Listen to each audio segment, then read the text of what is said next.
The Trinamool Congress has hit right back at the Bharatiya Janata Party and especially at Uttar Pradesh Chief Minister Yogi Adityanath for his comments on Bengal, where he said Bengal jal raha hai, wahan ki mukhyamantri chup hai. The TMC has said that the Bharatiya Janata Party is trying to instigate the people of Bengal. The BJP is trying to trigger riots or words to that effect. The TMC has said Mamata Banerjee's actions and words have brought the situation under control in Bengal. The TMC says, why was Yogi Adityanath silent on the situation in Manipur?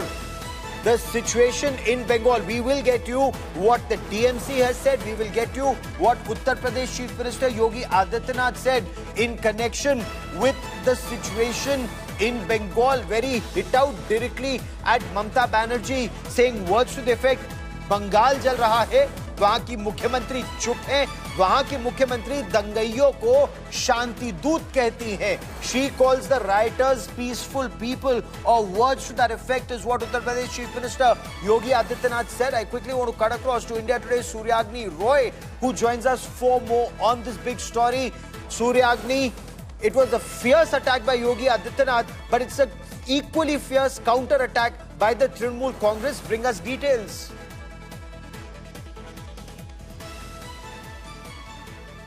Well, absolutely, Gaurav. And you know what the Trinamool Congress claims right now is that this kind of, what the Uttar Pradesh Chief Minister is stating might, again instigate people again. And he's doing it at the behest of the BJP, and they want a ruckus or some kind of provocation in the state of West Bengal, especially at a time, this is the Trinamool Congress stating that at a time when Mamata Banerjee and the administration has been able to contain the situation, such provocative messages, such provocative, dialogues should not be heard by political leaders across the country if they want a betterment of the entire of the state.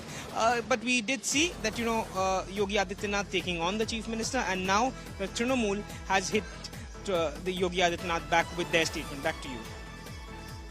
To keep tracking that story, I will come back to you for more on this, because the situation in Bengal, it's under control, but the situation is simmering. Violence over Bengal Waqf law is the big talking point.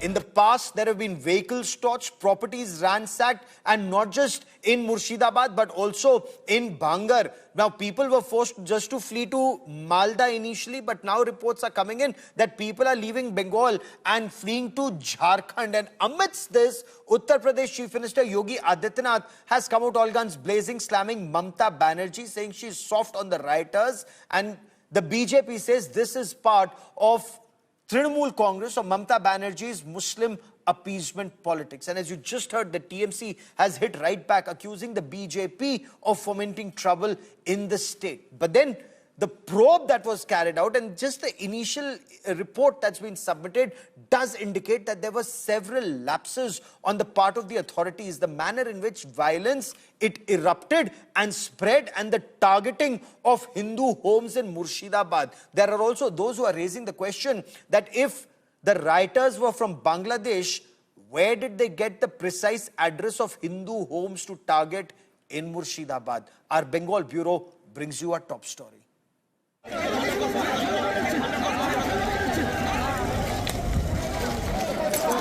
Vehicles torched, stones hurled,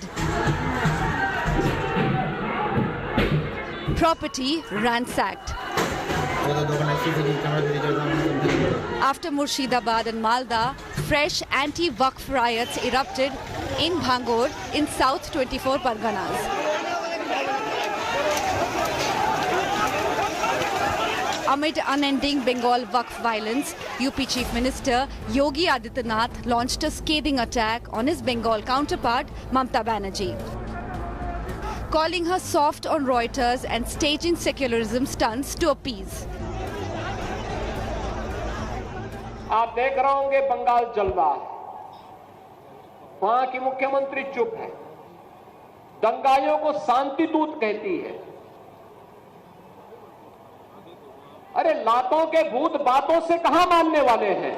The firebrand UP Chief Minister hit out at opposition parties for their deliberate silence on Bengal violence. Secularism के नाम पर इन लोगों ने दंगाइयों को दंगा करने की पूरी छूट दे रखी है। पूरा मुर्शिदाबाद पिछले एक सप्ताह से चल रहा है, सरकार मौन है। बहनों और भाइयों, इस प्रकार की अराजकता पे लगाम लगनी चाहिए। Meanwhile, Chief Minister Mamata Banerjee, who's scheduled to meet imams on April 16th over the Waqf law, has urged people to maintain peace and avoid creating unrest. সবাইকে বলবো, শান্তিপূর্ণভাবে গণতান্ত্রিক আন্দোলন করার অধিকার সকলের আছে উইথ পারমিশন, বাট প্লিজ দয়া করে সে যেই হোক, ABCDEFG যেই বা হোক, আইন কখনো হাতে তুলে নেবেন না। She also hit back at the BJP, accusing it of inciting riots and playing religion-based politics. Meanwhile, the initial probe by centre highlighted big lapses by the Mamata government and role of illegal Bangladeshi intruders in the riots. As per sources, the central probe showed that Mamata government failed to monitor Bangladeshi intruders who went on to target Hindus in Murshidabad. With Anupam Mishra in Murshidabad, Bureau Report, India Today.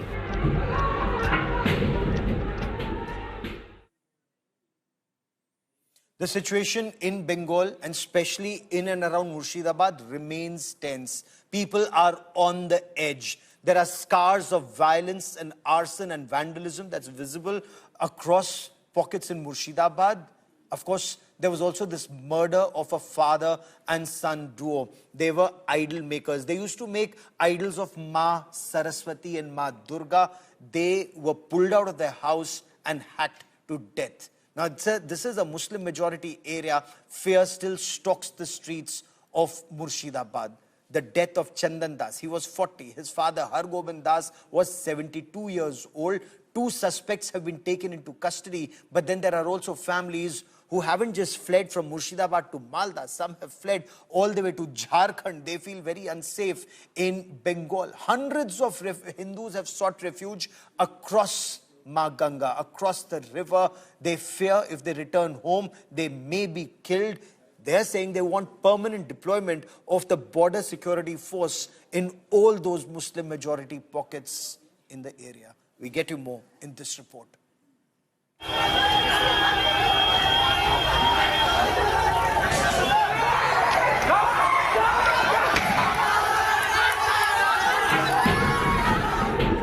The scars of deadly Bengal anti-Waqf law riots still visible.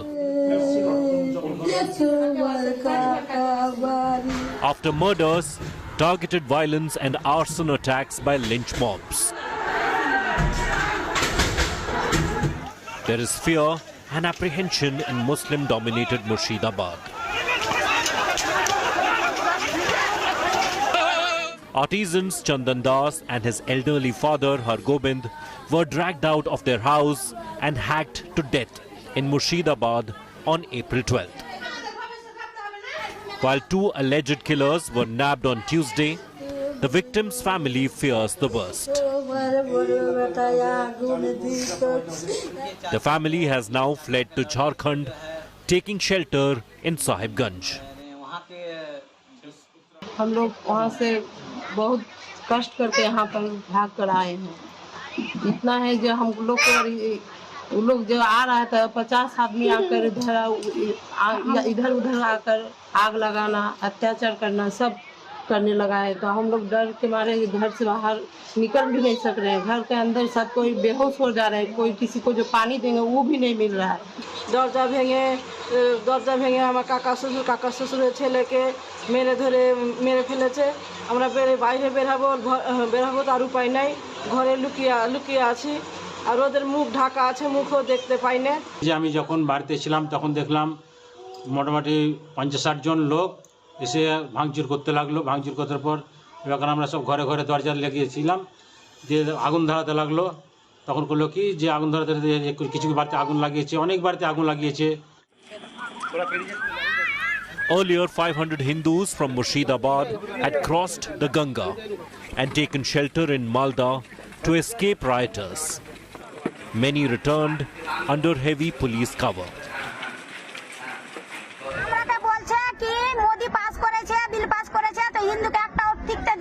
जला दिया जात सब परिवार का जात था वो सब लूट लिया. In Bengal's riot zone, the fires may be out, but the fear burns on.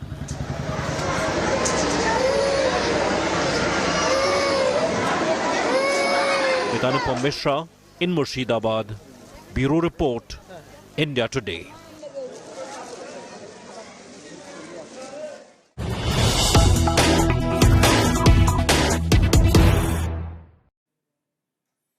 And the BJP versus TMC battle in Bengal is escalating. It's a massive showdown between the BJP and the government. The BJP has hit out at TMC over its charges against the border security force. When TMC leaders say that a section of central forces, including the border security force, facilitated the infiltration of illegals from Bangladesh to carry out riots in Bengal. The BJP says it is the Trinamool Congress that got intruders into Bengal and not the BSF. They've called it deflection tactics. There's a statement of Shukanto Majumdar saying words to the effect that TMC got the intruders in. There are media reports that seem to say so. TMC thought they will prick a bit and let these people in and escape, but it has gone much, much bigger. This is what is being said by the BJP leaders. Listen in to Shukanto Majumdar. I'll get you more on that story. Trinamool কংগ্রেসের প্রত্যক্ষ মদতে বহিরাগতরা ঢুকেছে এই ধরনের report বাংলার news paper leading news পেপারে এসেছে, আমরা বলছি না। তৃণমূল কংগ্রেসের প্রত্যক্ষ মদতে, এবং তৃণমূল ভেবেছিল ছোট করে চুলকে ছেড়ে দেবো, এখন সেটা হয়ে গেছে দগদগে ঘা, আর কন্ট্রোল করতে পারছে না। যা হয় বাঘের পিঠে চাপলে পড়ে, শেষে বাঘের কাছেই প্রাণ দিতে হয়। তৃণমূল কংগ্রেসের প্রত্যক্ষ মদতে বহিরাগতরা ঢুকেছে এই ধরনের রিপোর্ট বাংলার নিউজ পেপার লিডিং নিউজ পেপারে এসেছে, আমরা বলছি না। তৃণমূল কংগ্রেসের প্রত্যক্ষ মদতে, এবং তৃণমূল ভেবেছিল ছোট করে চুলকে ছেড়ে দেবো, এখন সেটা হয়ে গেছে দগদগে ঘা, আর কন্ট্রোল করতে পারছে না। যা হয় বাঘের পিঠে চাপলে পড়ে, শেষে বাঘের কাছেই প্রাণ দিতে হয়।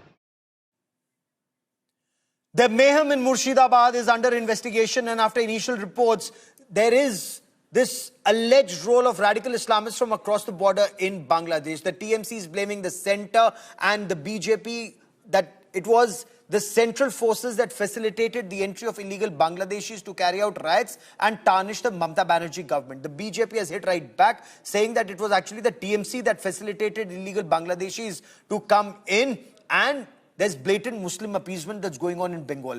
Joining me on this special broadcast is Monojit Mandal. Monojit Mandal is a political analyst, also gives us the Trinamool Congress perspective. Dr. Vikram Singh is a security expert, former DGP of Uttar Pradesh. Dr. Shatarupa represents the Bharatiya Janata Party on this broadcast. And Dr. Shatarupa, I want to begin by asking you, the Trinamool Congress is accusing the BJP central forces, including the BSF, of facilitating the entry of illegal Bangladeshis into Bengal to carry out riots. Respond, ma'am. First of all, I want to convey to you from Bengal, Shubha Navabarsha, Happy Bengali New Year, and to all of you, rest of all of you on the channel behind, and all the people who are watching this show. Yes, this is something that the Trinamool has been going on saying, and we, in fact, want to state on national channel, on national network, in fact, live, on record, that it is Mamata Banerjee and her cronies who are singularly responsible for the way Bengal is burning today. She has kindled this fire. She has allowed, under very surreptitious means, people to come in from across Bengal, and it's all very well to blame BSF. Even if for a second, if I give her the benefit of the doubt, if there are some people who are amongst these people who are guarding the forces, which is of course a direct insult to them. If the people who are guarding our border, they are the reason why we are still surviving here in this country. However, even if as the Chief Minister of West Bengal, she feels she could have, mentioned the number of outposts the serial number of those outposts, and given it officially to the Home Ministry, which he hasn't done. Having said that, Gaurav, I want to repeat again, I want to reiterate, it is Mamata Banerjee who has encouraged these infiltrators by giving them false documents. You know, you have seen their political leaders, their public representatives who win on election saying on an open stage, all those who don't have an Aadhaar card, you can contact this guy near that shop. They will give you your Aadhaar card, your ration card and your passport. Now, these people who are coming across the border and who are creating this mayhem that you're showing on television, what you're showing is in Bangor. What has been happening continuously over several months, and now it's been like an outpouring of a hot boiling pot. This has happened in Murshidabad, in Malda, in no, but the question is, of West Bengal. even if before I bring in Monojit Mandal, even if illegals came in from Bangladesh, the fault lies with the BSF that's controlled by the center. No. How could illegals from Bangladesh come in with BSF deployed there, madam? No. That is what I'm trying to say. There is almost 75% of the international border between Bangladesh and West Bengal, which till date remains unfenced.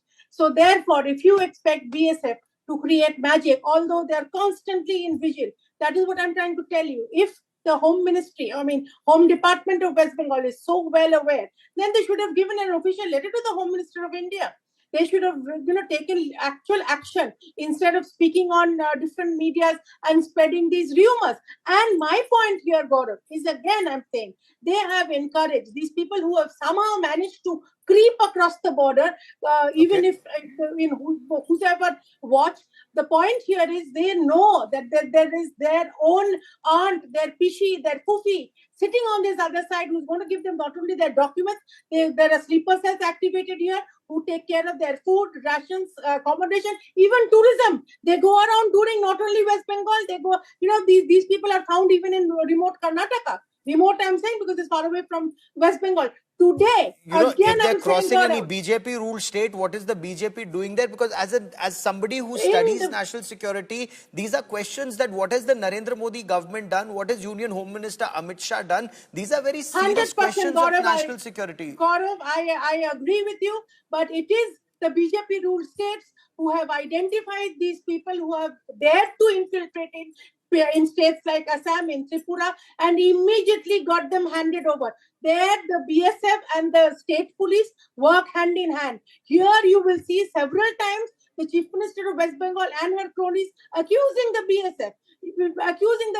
Not letting them work, tantalizing them, making sure that they are, accused of human catastrophes, which is not something that the armed forces do. They blame BSF of harassing civilians, which BSF doesn't do. Let me quickly bring in Dr. Vikram Singh into this conversation as we wait for that line to be linked up to Monojit Mandal once again. Dr. Vikram Singh, BJP blames the TMC, that TMC got illegals into India to carry out riots. BJP blames the TMC, that TMC got illegals into Bengal to create riots. The situation is in this blame game. It is innocent people who are dying and we're just twiddling our thumbs, we're just watching what's happening, sir. Gaurav ji, good evening. It is highly irresponsible on the state government to wash their hands of the case. The law and order is a state responsibility. It is jolly well their responsibility. Coming to the border issues, well, it's the job also of the state government to sanitize the state. And if they have been able to identify the house of the Hindus, the majority community, target them and run with impunity, I would say charge number one against them, that how come that they entered and they penetrated and also attacked with impunity. Haji Hussain Ansari, the Jharkhand minister, says, for me, Sharia comes first. It has not done any service to the nation. TMC MP Bapi Haldar says, break hands and gouge the eyes of all the agitators or those who cast their eyes on the Waqf property. Has any action been taken? To the contrary, when I see the rioters, my sense prevails that they're wearing track pants and jogging shoes. I wish they have been prepared and preparing themselves with absolute impunity to attack the police and also the majority community. The majority community has crossed the Ganga, 400 families, not a word of sympathy from them, and Mohabbat ki Dukan opened up in Sambhal and compensation was awarded. Well, has the Mohabbat ki Dukan become bankrupt or they have run out of funds or what? Then the second thing, as also the fact that Mamata is meeting the Maulanas. Not a word of sympathy for the victims, not the word of sympathy for those killed, the father, son, and the third person. Are we to say that these are casualties that can be just written off? This is totally unacceptable, one-sided action, and the time has come. The breakdown of the constitutional machinery via the Article 355, 350 Constitution of India, this government needs to be dismissed forthwith, immediately. Okay. For too Sir, long that's a have we very suffered strong thing. this kind of inaction. That's a very strong statement that you're making, that for this situation, the state government needs to be dismissed, is what you say. But Dr. Shatarupa, the Trinamool Congress says the BJP is trying to fish in troubled waters and it's fomenting trouble in Bengal because Mamata Banerjee is reaching out to people. She's trying to allay fears of Muslims. She's not playing, they say, she's not playing the divide and rule politics. She's appealing to Muslims to calm down. She's reassuring them that Waqf Act will not be implemented in Bengal. So what is wrong if she's meeting Maulanas and Maulvis and appealing for peace, madam?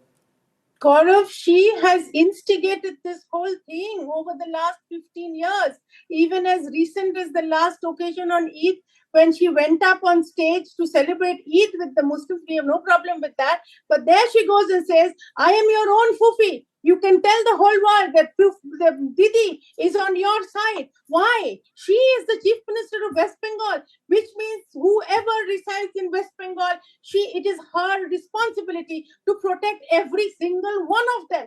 But no, her appeasement policy has crossed all limits, Gaurav. She's the one who has instigated this. She wants to sit with the Maulanas, there's no problem. But now she is basically being a hypocrite. She has done her divide and rule politics, and this is the result. What you're showing on television, what you're showing are the police bikes which are on carnage there. The police are made to stand by. If you heard, I think day before yesterday, DG of police, he is supposed to give confidence to the people, but no, he is conducting some kind of press conference and he's not sure what to say because the police minister, who is also the chief minister, has not clearly instructed the police is supposed to act. So police stand by. There you go. That's a police vehicle.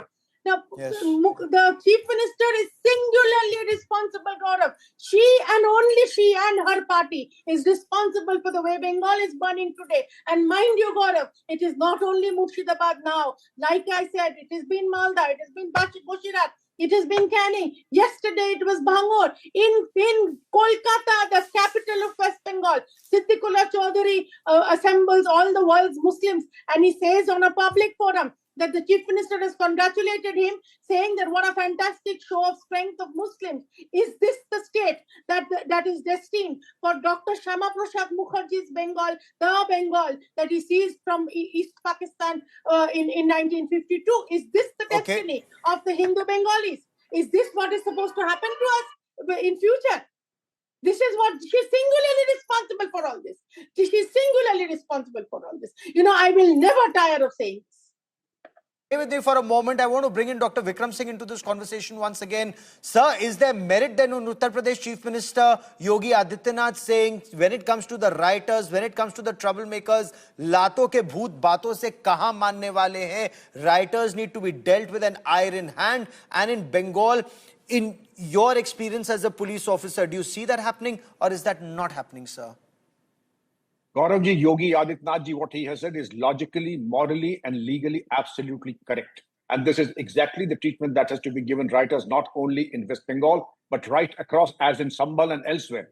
Had there been this level of appeasement, you can well understand what the situation would be. And I would say that what he has said, the words of profound wisdom, need to be replicated and implemented faithfully. And rest assured, I can tell you within 24 hours, West Bengal would be in absolute control of the situation and the rioters will just disappear into thin air.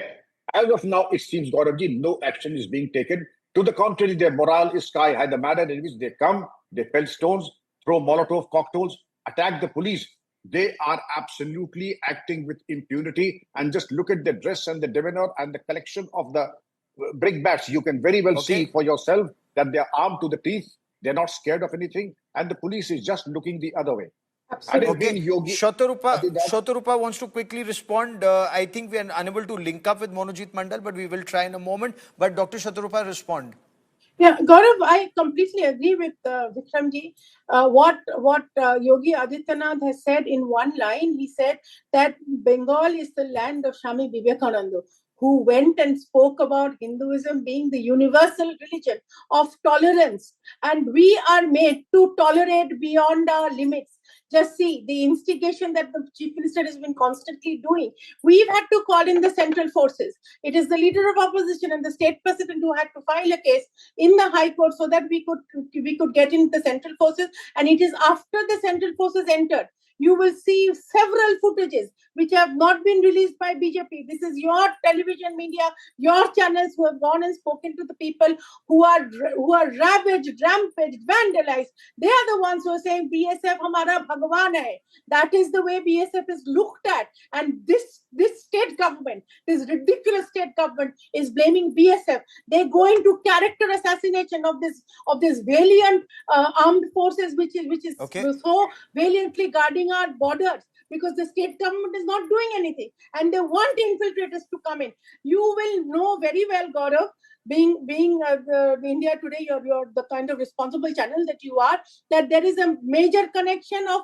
SDPI, which is surfaced in these riots. Now, where did SDPI come from? It is Mamata Banerjee, who is constantly in touch with these kind of people. And that is why our leader of opposition and the state president, Sukanta Majumdar, has very categorically stated that we are in a second rerun of a Jinnah state. That's a very dangerous situation and a dangerous statement and a big statement that has been made. Dr. Shatrupa and Dr. Vikram Singh for joining me here on India Today. Many thanks. We will track developments in Bengal very closely. And if the SDPI or elements within the SDPI are involved in this, the question remains, what action is being taken or will be taken in the times ahead? PFI was banned, SIMI, the Students' Islamic Movement of India, was banned. Why was SDPI spared, or will SDPI be next in line with evidence? We'll track that story. I want to now move forward to another disturbing story. From Bengal, I want to take you to Tamil Nadu, and it's an absolutely bizarre situation that's emerging from Tamil Nadu. Now, after Tiruchendurai, the Tamil Nadu Waqf Board has now declared Kattukolai village, and Kattukolai village in Vellore, an entire village has been declared as Waqf property by the Waqf in Tamil Nadu. So more than 150 families have received eviction notice from the Waqf board. Villagers say that their ancestral land is being grabbed in the name of being a Waqf property. You recall earlier there was a 1,500-year-old Chola era temple that was also claimed by the Waqf board as Waqf property. A 1,500-year-old temple they claimed was on Waqf property. Tamil Nadu Congress MLA has now assured that there will be no eviction of people. That will not be permitted. However, he said that once a property is registered as Waqf property, it will remain as Waqf property. He claims properties can be claimed by the Waqf board once relevant documents have been found. According to the newly passed Waqf Amendment Law, the Waqf Board no longer has unilateral power to declare any land as Waqf land. Now, any such claim requires to be approved and documents shown in public domain, and all documents need to be now put up online. Also, if there is a dispute, that dispute must be settled before any land is declared as Waqf land, and only a practicing Muslim, someone who's converted to Islam, has to be a practicing Muslim for at least 5 years, who can donate his or her self-owned property to the Waqf. The new law is aimed at protecting public land, tribal land, or in this instance, perhaps village land. There have to be documents that the Waqf will have to produce to claim that this is Waqf property, or will illegal claims continue to be entertained? That remains the big question. Imagine someone knocks on your door and tells you that your house, your land no longer belong to you. You'd feel anxious, you'll feel confused, you'll feel angry, wondering how is this even possible? Well, that's exactly what's happening with 150 families in a village near Vellore. A man named Syed Ali Sultan, who is a caretaker of a nearby mosque, has issued notices to the villagers over here, asking them to either vacate their land, their houses that they have lived on for over 4 generations, or they start paying tax to a nearby dargah, because according to him, this whole land in this village belongs to the dargah thanks to the Waqf Act. உங்க வீட்ல வந்து electricity எல்லாம் cut பண்ணிருக்காங்கன்னு சொன்னீங்க. நீங்க ஏதாவது தहसीलदार வீட்டுக்கு தாங்குது, அதையே நாங்க மெயின்டைன் பண்ணிக்கிறோம். ஏன் கட் பண்ணாங்க எலக்ட்ரிசிட்டி? கட் பண்ணல. அப்போ வந்து மாமனாருக்கு ஒரே மீட்டர் தான் குத்தாங்க. இப்போ போய் புள்ளிங்க ஆனோடனே நாங்க கேட்டாக்க கொடுக்க மாட்டேன்றாங்க. பாய் கையெழுத்து போடணும், கையெழுத்து போட்டா குடுக்குறோம் நாங்க. அவங்க 1 லட்சம் ரூபாய் கேக்குறாங்க, எங்க போவாங்க 1 லட்சம் ரூபாய்க்கு? அதனால நிறைய பேர் இல்லாதக்கறாங்க current. Basically, what she's saying is that the electricity board has refused to supply electricity to their houses by citing that they need to obtain a permission from a certain someone who claims that this land belongs to him. That's the dargah. So they are saying that electricity supply to their houses has been cut off because of this whole land being claimed by Mr. Syed Ali Sultan, who claims that this belongs to a nearby dargah.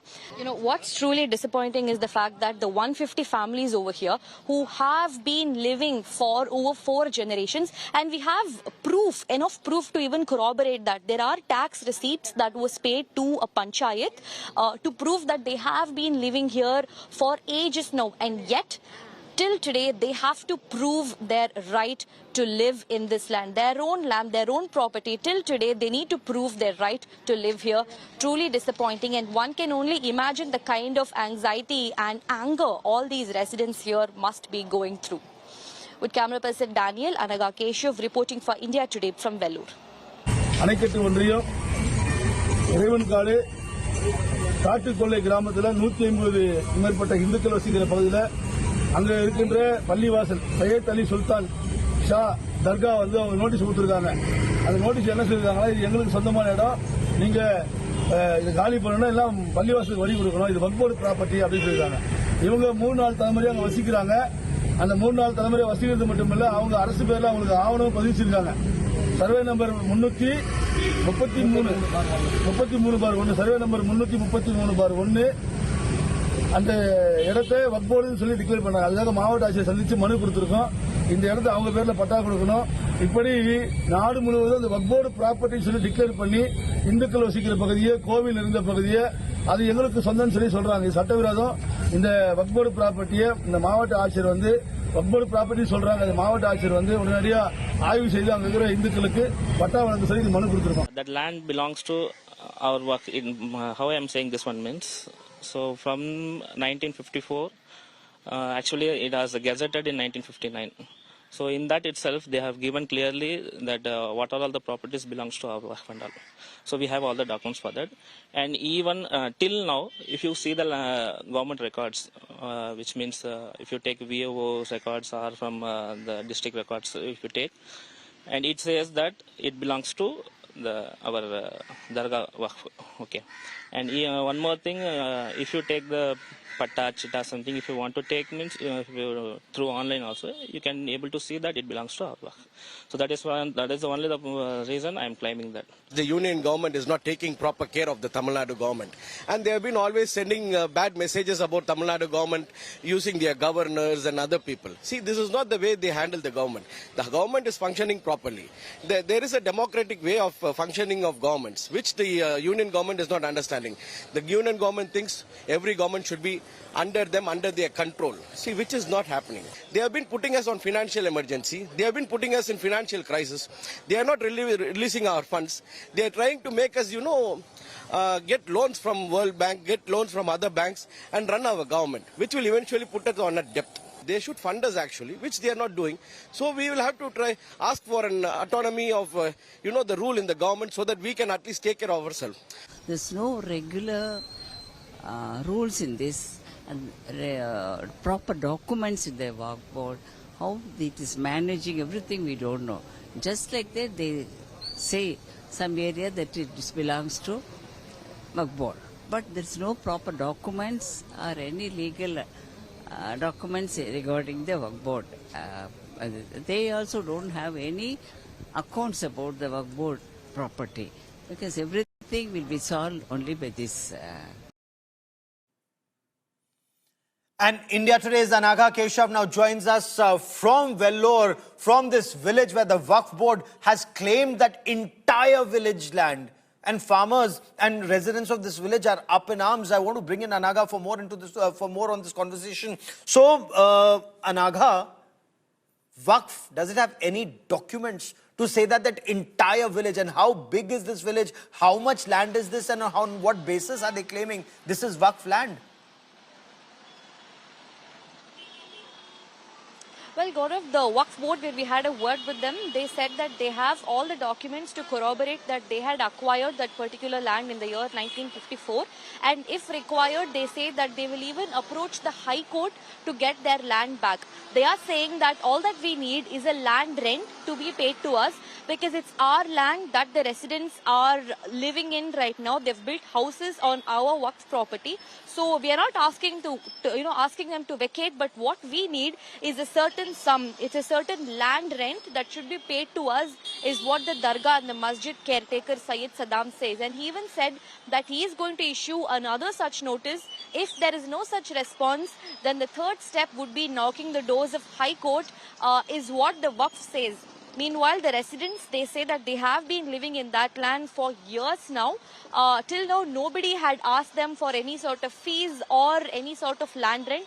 So now, all of a sudden, the Waqf comes knocking on their doors and is asking us for money. Just it's just taken us aback, is what the residents what are has the saying. district administration said? Were all these houses, respond to this please, were all these houses built post 1954? Was that Waqf land barren land before 1954? On what basis are they saying that this land came to us in 1954? What is the administration saying? Well, the Waqf says that when they acquired that particular land in the year 1954, it was a barren land. But it was in the year 1991 when people started building houses on a property that was allegedly the Waqf's. So they say that when we purchased it, it was a barren land. But cut to a few years later, in the year 1991, people came in and started building houses and not even giving us the land rent for it, is what the Waqf is claiming. Of course, the district revenue officer at this point is probing this matter, trying to really find out how the Waqf acquired this particular property in the first place. Was it acquired through legal means? Did they pay for it, or did somebody give it as a charity to the Waqf? All these angles are being probed by the district revenue officer. Meanwhile, the district collector, she has given some sort of respite to the residents by saying that they need not pay any sort of land rent to anyone, because they have been living here for several decades and they will continue to live so, and no such land rent is required, is what the district collector says. But the dispute, Gaurav, still lingers as to who the land really belongs to. Does it belong to the Waqf, or does it belong to the government? And to the residents, this dispute is still lingering. Keep tracking that story, Anaga. I will come back to you for more. But I want to quickly move from Vellore. I want to take you to Bengaluru. And it's a very disturbing case of moral policing that's emerged from Davangere in Karnataka. Moral policing of a young Muslim woman. Watch these images. She was harassed in a park in Davangere by a group of individuals for being seen with a Hindu male companion. So while filming this on mobile phone, a man reaches out and forcibly, in a way that forces the girl to remove her burqa and demands to know her name. Watch these images. He questions the boy. Why is he dating a Muslim girl? He mocks the burqa as a Muslim attire and sarcastically suggests that if she wants to date a Hindu man, she shouldn't be wearing a burqa. He then threatens the two, claiming the gang is on their way to confront them. Listen in to what transpired.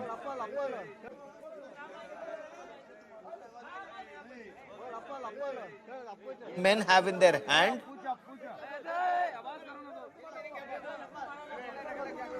Muslims don't allow this. Say those people, remove the burqa, show us your face. And they're forcibly holding her hand bringing her to the center of where a group have surrounded her.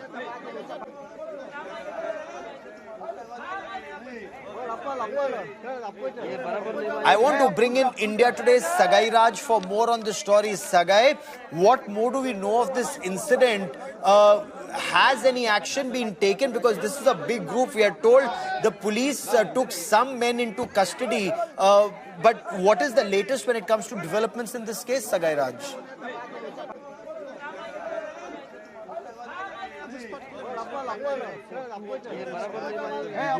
Viral on social media. The police initially was trying to examine where was the video from, and when the police got the clue that was from Channagiri Taluk in Davanagere district, they immediately acted on it, and they found out the culprits in this particular video and arrested them. And they were arrested in the various sections of BNS. And if you notice from this particular video, you can see that a woman was attacked using sticks, and thereafter a person even tries to throw a huge stone at her and try to kill. And these kind of incidents we have seen in countries like Afghanistan, other places, and it is quite shocking that this particular video emerged. And imagine that the entire episode unfolded outside a mosque, because the husband has complained inside a mosque with a cleric, and thereafter everybody gathered outside and they tried to punish her outside the mosque by assaulting her, and they even took a big stone to throw on her to kill her. Shocking. And are the police taking action against whoever carried out this Taliban kind of justice? Is it just perfunctory action? Is this proper action that will ensure that such incidents, you may watch it in Swat in Pakistan, you may watch it in Afghanistan, but if you're watching it in Karnataka, it just sounds very, very shocking, Sagai. Absolutely, but the police here in Karnataka have followed the rules of Indian Penal Code, and that is the reason they have booked all the accused according to BNS sections, and they have been arrested and sent to judicial custody. There are various sections which have been booked against 6 accused who involved in the assault and attempt to murder on this particular woman. And remember that the husband have filed a complaint with a cleric inside the mosque stating that she is with another man in the house, and he didn't even bother to investigate, he didn't even bother to talk to her. Much before they could even do that, they come to a conclusion and they try to assault the woman as well as try to kill her. Okay. Keep tracking that story. I will come back to you for more. There's breaking news that's coming in from the Sri Ram Janmabhoomi in Ayodhya. I quickly want to cut across to that big story that's breaking. So there is apparently a bomb threat that's been issued to the Sri Ram Janmabhoomi Tirth Kshetra. Information that we are getting, Ram Mandir bomb threat, and this threat has been emailed to the trust that manages the Sri Ram Janmabhoomi Tirth Kshetra. The email says increase the temple security. The Ram Mandir has filed an FIR at the Kotwali at the police station in Ayodhya, and the Uttar Pradesh Cyber Cell has initiated an investigation into the source of this email.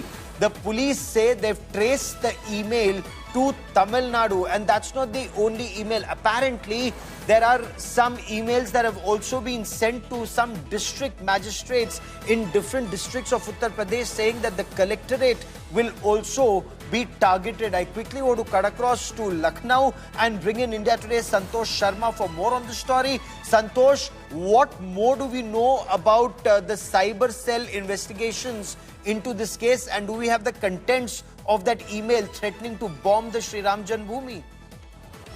Definitely, the mail sent to the Ram Janmabhoomi Tirth Trust received, and after that, FIR has been lodged by the Tirth Trust office holder at the Ayodhya Cyber Cell, and the investigation is going on. The investigation says that the mail sent was from the Tamil Nadu, and they are tracing the IP address of the mail by which the mail was sent. The primary investigation says that this mail was having the language that increased the security and otherwise the major consequences, or there will be a big explosion at the Ram Mandir. This was the language of the mail sent to the Ram Mandir Trust. And besides that, beside Ayodhya, many more, Barabanki and Chandauli districts and many more districts, magistrates also received such mail that there will be explosion in their collectorate area in the district administration buildings today. So there's a chain of mails received by not only by the Ayodhya Ram Mandir Trust, even the district administration of Sambhal, Barabanki and many more district chiefs has also received such type of that mail. The cyber cell is investigating, and beyond that, the central agencies are also having a key vigil on this whole incident. Keep tracking that story. I will come back to you for more. Santosh, for the moment, many thanks. And news just coming in, the Enforcement Directorate has filed its charge sheet against senior Congress leaders Sonia Gandhi and Leader of Opposition in Lok Sabha, Rahul Gandhi, in the National Herald case. It's a case of money laundering that was filed against them, and the Enforcement Directorate has filed its charge sheet. The ED has filed a prosecution complaint in the Delhi's Rouse Avenue court against Congress MPs Rahul Gandhi, Leader of Opposition in Lok Sabha, and Congress Party MP in Rajya Sabha, Sonia Gandhi, and also Indian Overseas Congress Chief Sam Petroda in the National Herald money laundering case. The charge sheet also names former senior journalist Suman Dubey amongst others. The court is has scheduled the hearing of cognizance arguments for the 25th of April. Big story coming in. The Enforcement Directorate has filed its charge sheet, and we'll get you details of that in just a moment.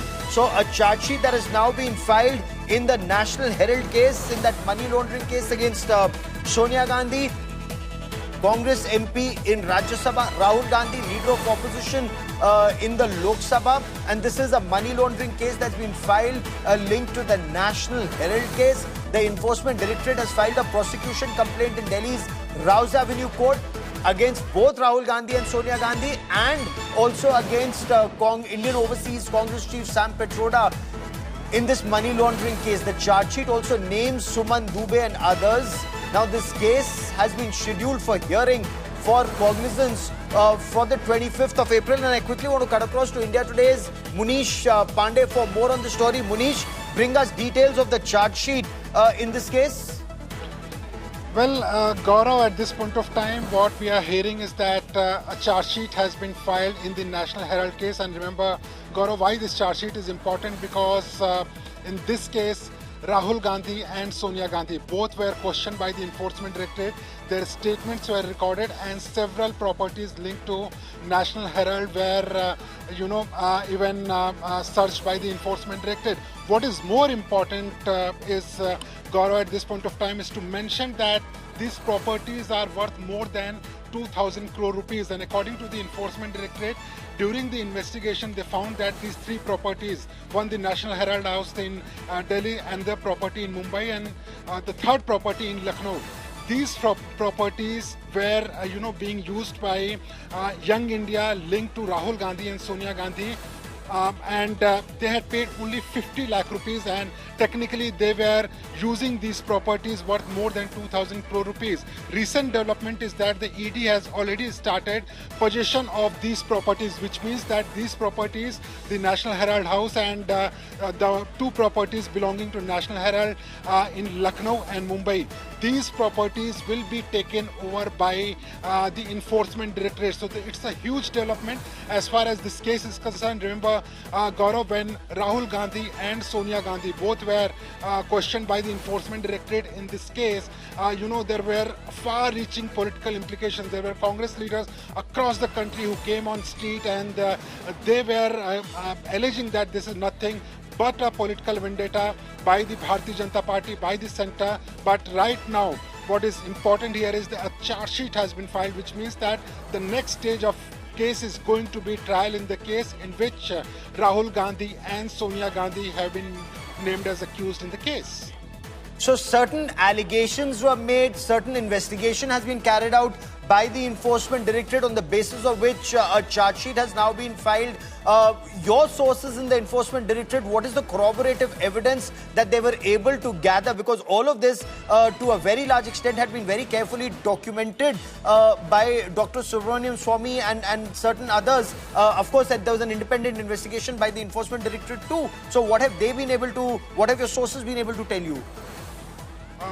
Well, Gaurav, remember in this case, the investigation by the Enforcement Directorate started after a court order in which National Herald and people linked to National Herald were named as accused. Now, the main allegation was by Dr. Subramaniam Swamy, and based on those allegations, ED started investigation in this particular case. During the investigation, there were several statements recorded by the Enforcement Directorate. There were several documents which were recovered by the Enforcement Directorate during the investigation of the case. One important document was regarding Young India, in which merely 50 lakh rupees was paid to technically take over the position of these properties, which means that the rent these properties were generating worth more than 2,000 crore. All those rents were coming in the account of Young India, and Young India had its directors like Rahul Gandhi and Sonia Gandhi, and that is why the ED earlier decided to record statements of Rahul Gandhi and Sonia Gandhi. Remember, Rahul Gandhi was called in by the Enforcement Directorate for 5 days. Even Sonia Gandhi was called in by the Enforcement Directorate. Their statements were recorded, but the ED finally concluded that indeed Rahul Gandhi and Sonia Gandhi are ultimate beneficiaries of National Herald properties, and that is why when this charge sheet has been filed, which in technical language is a prosecution complaint, this charge sheet has been filed naming Rahul Gandhi and Sonia Gandhi, and it is going to be extremely important as far as the case is concerned, but it will have far-reaching political implications, Gaurav, because remember, the Congress party has been alleging that this is nothing but political vendetta, but as far as ED is concerned, they are maintaining that they have evidence in the case, and based on the evidence, they have filed this charge sheet.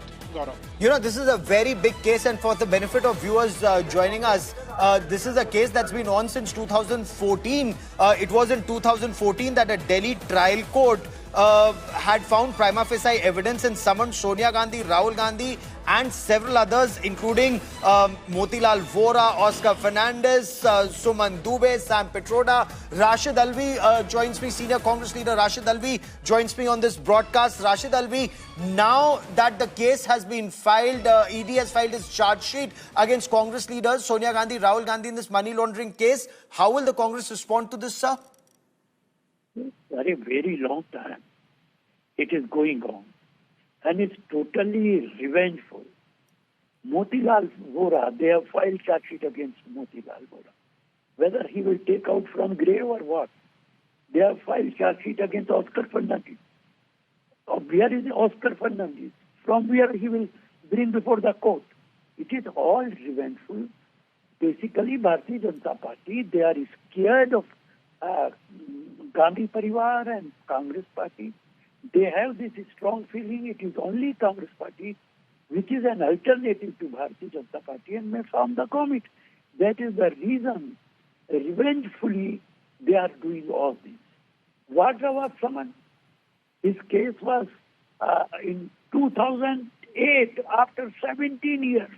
You are summoning him. After 17 years, you have no evidence, no proof. So just you are defaming this Gandhi family, nothing else.